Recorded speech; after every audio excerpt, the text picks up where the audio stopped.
حد بيسألني حاجة في ديني وأنا مش عارفة، قولي مش عارفة. اللي تعرفه قولوا، ما تعرفوش ما تقولوش، مش عيب. وأنا أفضل إن إحنا ما نتكلمش كتير مع إخواتنا المسلمين في العقائد.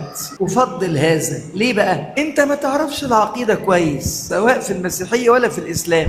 انت لا فاهم عقيدتك ولا فاهم عقيدة المسلمين، حافظ لك شبهتين بتروح ترميهم وخلاص، لكن انت مش فاهم ايمانك. هو ده اللي بيرسخوه للمسيحيين في كنايس. ما تدخلش في حوار، انت لا فاهم عقيدته ولا عقيدتك، ما تدخلش. طب ليه يبحث؟ لا لا لا لا لا، يبحث ايه يا راجل؟ عيب الكلام ده، ما يصحش تبحث. سيبوا الحاجات اللي مختلفين فيها لينا احنا. انتوا هتعملوا ايه بقى؟ بترفعوا قضايا.